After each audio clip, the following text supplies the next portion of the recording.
Inside the tomb of China's first emperor, Qin Shi Huang, we still haven't reached the most important update. We know exactly where this tomb is. We've mapped it with satellites.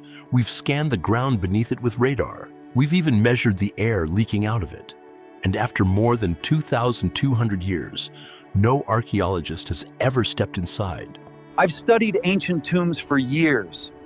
This one is different, and frankly, it scares me a little. Not because they can't find it, not because they're afraid of curses, because what they've already detected near the surface is enough to make them stop. And wait, this is the tomb of the man who built China. And what scientists found in the soil above it might explain why he's never coming out.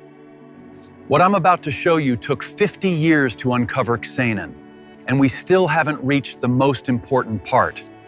The boy king who built an empire. His name was Ying Jing, and he was born in 259 BCE into one of the bloodiest periods in Chinese history. An era so violent, it's simply known as the Warring States period, when rival kingdoms spent centuries fighting for control of the land.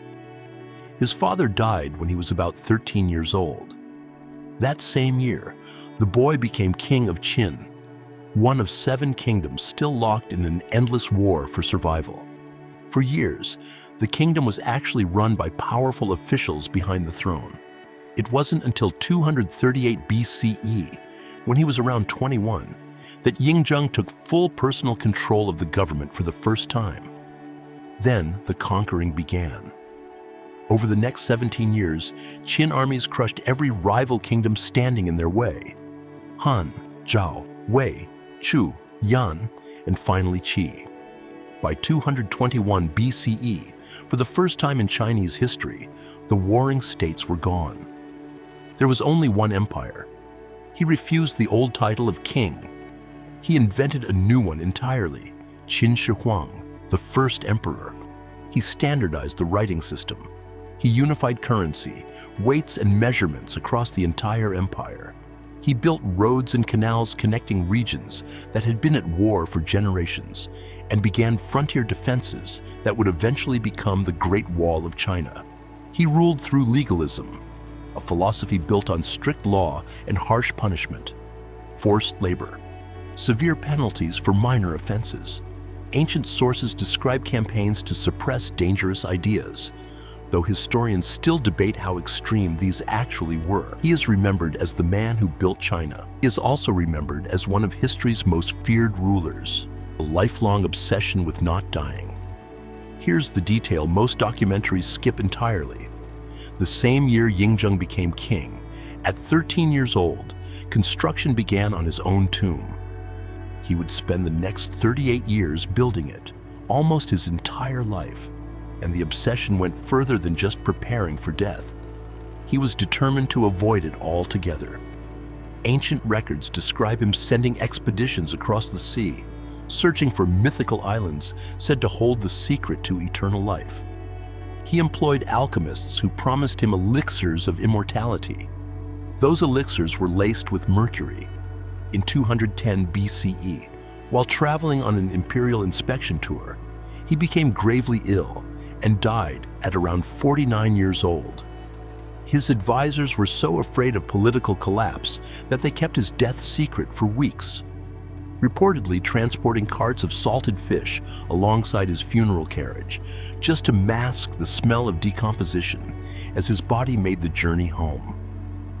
The man who feared death more than anything else built himself a tomb designed to outlast time. He just never got to see it finished. What the ancient records claim is inside. Almost everything we think we know about the inside of this tomb comes from one source, a historian named Sima Qian, who wrote his account roughly a century after the emperor's death, in a text called The Records of the Grand Historian. According to Sima Qian, the burial chamber wasn't just a grave, it was an underground palace. He wrote that the ceiling was inlaid with pearls and gemstones, arranged to depict the stars and constellations of the night sky. Below it, the floor was carved to recreate the geography of the empire itself. Mountains, valleys, cities laid out in miniature. And running through it all, engineered to flow mechanically, were rivers, not water. Mercury, designed to represent the Yangtze and Yellow rivers, flowing endlessly through a palace no living person was ever meant to see again. Sima Qian also described automatic crossbows, rigged to fire at anyone who entered uninvited. Massive quantities of treasure, gold, jade, bronze, ceremonial objects, and in later traditions, a darker claim that the craftsmen who built the tomb's hidden mechanisms were sealed inside it, so the secrets would die with them. To be clear about where this stands, none of these specific details have been confirmed by archaeology because the chamber has never been opened. They remain historical record, not proven fact. But one part of Sima Qian's account just got a lot harder to dismiss. The science that changed everything. For most of modern history, scholars assume Sima Qian's Mercury rivers were exaggeration, poetic flourish from a writer with no way to verify what was actually inside a sealed tomb. Then, scientists started testing the soil. In 2020, researchers used a mobile laser-based system, differential absorption LiDAR, to measure mercury vapor in the air directly above the burial mound. What they found: mercury concentrations of approximately 27 nanograms per cubic meter directly over the mound. Background levels in the surrounding area measured only 5 to 10 nanograms per cubic meter. The mercury appears to be escaping through tiny cracks in the mound itself. This doesn't prove that rivers of liquid mercury are flowing inside the chamber, but it strongly suggests Sima Qian wasn't making it up. Whatever he was describing, it was likely based on something real. Beyond the mercury, decades of remote sensing, magnetic mapping, and ground-penetrating radar have allowed archaeologists to map the underground structure without ever breaking ground. The data suggests a massive central chamber, surrounded by extensive internal structures, and evidence indicates the chamber appears largely intact, not extensively looted. The mausoleum complex as a whole, including everything surrounding the central tomb, covers approximately 56 square kilometers. That makes it one of the largest funerary complexes ever constructed in human history. We've mapped the shape of the secret. We still don't know what's inside it. Why China won't open it? The official reason has nothing to do with curses. It's about what happens the moment ancient air meets modern air. In 1974, when local farmers digging a well accidentally discovered the first fragments of the Terracotta army, archaeologists made a devastating discovery of their own. Many of the warriors had been buried in brilliant color: red, blue, purple, green, black. Within minutes of exposure to open air, that paint began curling and flaking away. Much of it was lost permanently before any conservation method could save it. That single experience reshaped how Chinese archaeologists think about the central tomb. If brightly painted clay statues lost their color in minutes, what would happen to silk, lacquer, wood, or paper? If any of it survives inside the sealed chamber? There's also the mercury problem. If Sima Qian's account is even partially accurate, opening the chamber could release toxic mercury vapor into the air.